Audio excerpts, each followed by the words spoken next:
Former NASA astronaut and retired U.S. Air Force airman turns whistleblower about a lady they found on the dark side of the moon. Official history tells us that the last time man stepped foot on the moon was in December of 1972, when Apollo 17 spent a record-breaking 3 days on the lunar surface. Now, at that exact moment, NASA didn't really know that that would be the last Apollo mission they'd send to the moon.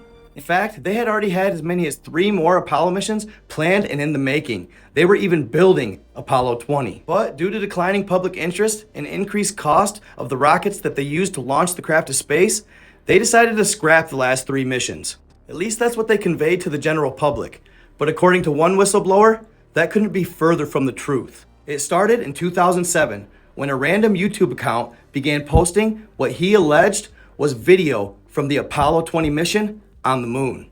The YouTuber, known as Retiredafb, would post a number of videos claiming that they were an Apollo 20 secret mission on the moon that took place in 1976. And of course, this gentleman's videos garnered millions of views overnight and immediately created a buzz all over the internet. Everybody's first instinct was to call it a hoax and completely discredit it. Regardless of the skepticism, people that were following the story couldn't help but watch what looked like at face value authentic film. What's more, shortly after Retiredafb began posting, he came forward and identified himself as William Rutledge. The now elderly Rutledge was in his mid-70s and claimed to be in exile in Rwanda. According to him, before he became recruited to be an astronaut, he worked for Bell Industries in the U.S. Air Force. He attracted public attention when he began sharing photos and videos of the Apollo 20 mission on YouTube.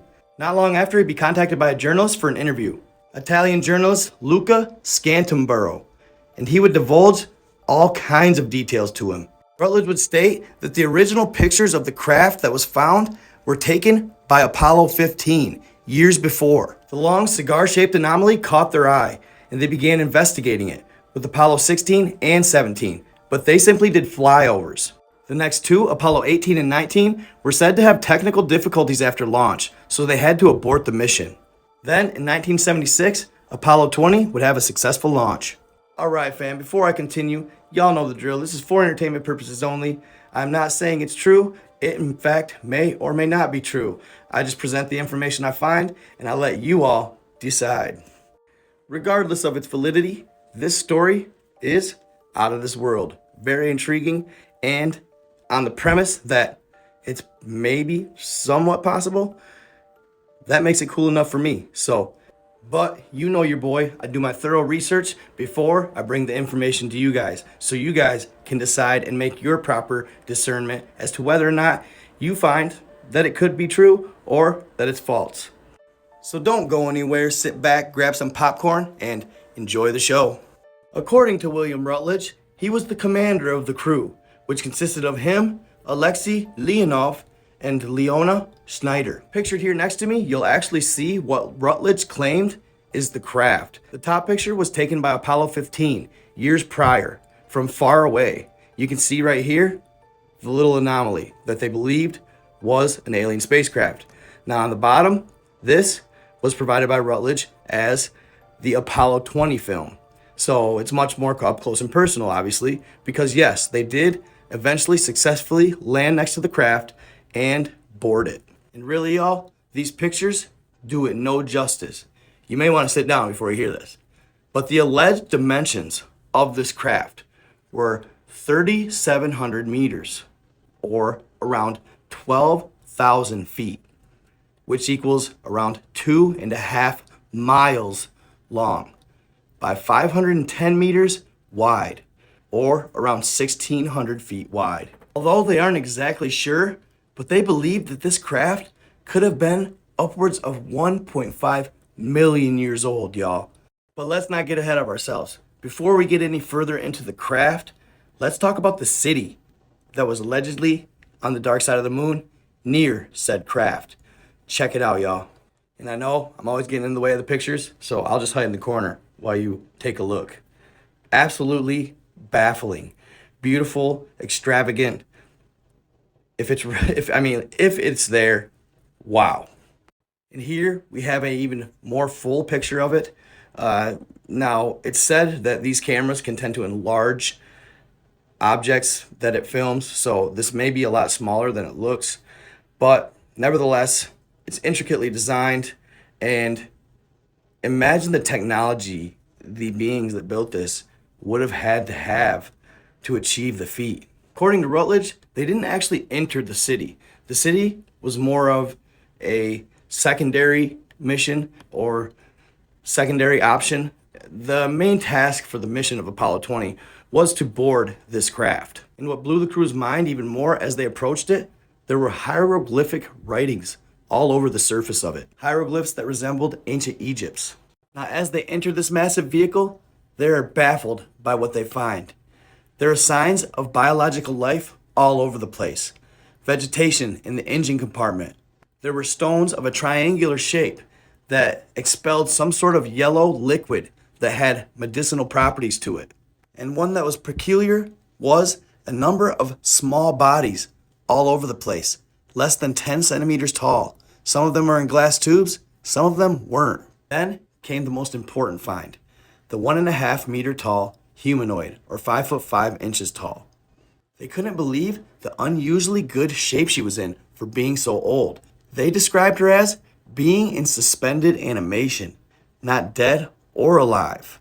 Just a heads up, the following pictures may not be for all of you. Discretion. They couldn't believe the technology she had strewn all throughout her body. You can see here that she had an anomaly covering her eyes, her nose, her lips, and her pineal. He explained that she had some skin-tight film over the entirety of her body that looked almost like it could be computer chips.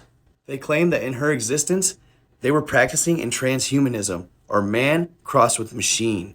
They also concluded that the contraptions on her eyes allowed her to fly the craft properly, to make sudden movements, how she used her mind to have complete control of the ship. Eventually, they removed all that stuff. She looked quite intact, and she was rather a pretty girl when she did pilot this craft. Yes, she was the main steerer and pilot of this unit. They easily concluded this by where they actually found her within the craft. There's no doubt she was in the captain's position. Again, this is all alleged. This is what William Rutledge claimed to be true. Now, many have deemed it a hoax. Many do not believe it. Others do. It's up to you. What's more is there was another pilot on this craft. Now, this pilot was not of the same race or descent as the actual captain of the ship, but they had pale blue skin and other alien-like anomalies that were absolutely mind-blowing. But in the end, the both of them had 6 fingers and 6 toes, which was fairly odd. You know as well as I do, as much research as we've done on giants, what has 6 fingers and 6 toes? They do. Now, does that mean anything? Not necessarily. But it makes me wonder, the Bible, the fallen, breeding with the daughters of man, could she possibly have been a result? It's just kind of shooting in the dark, just kind of throwing darts at the wall. But is it possible? Let me know what you think in the comments on that one. Now, the final thing, how did they get there? Well, according to William Rutledge, there was a massive hole in the hull of the ship where it seemed as though possibly some sort of laser beam punched the ship open and it exposed it to the elements, freezing them instantly, rendering them dead. According to Rutledge, they proceeded to take her off the ship, and she is now somewhere on Earth, neither dead nor alive. And supposedly in recent photos from NASA of that area, the craft is and was never there. They claim it was just a hill of some sort. Regardless, just wrap your head around what kind of technology they would have had to have to achieve these feats, and how crazy is it that there was obviously possibly humans or humanoids that were this advanced at one time. It's absolutely mind-blowing. Regardless, I hope you all enjoyed this video. I did. I enjoyed making it for you guys. Let me know what you think about it in the comments. This one's kind of wild. It's kind of off the wall. Like I said, it may be hard to grasp. So let me know what y'all think. Possible, not possible, hoax, not a hoax. I'm curious to get y'all's opinions. So I hope y'all enjoyed the video at the end of the day. Keep on keeping on. Stay tuned to my stuff. I got more fire content coming y'all's way. A little preview of what's next here in the following couple days. I'm going to cover a story on Andrew Dawson. He's making a big stink about how he allegedly filmed these giants in Canada and now he has seemingly disappeared. I have a hunch about that. I was looking at somebody close to him's page and I've come up with and drawn my own conclusions as to what happened or what's going on. So make sure you stay tuned because that's going to be fire. It's going all over the internet right now, and it's an interesting topic to say the least. So stay in the love, stay in the light. Keep watching, stay tuned, treat others how you want to be treated. I am out.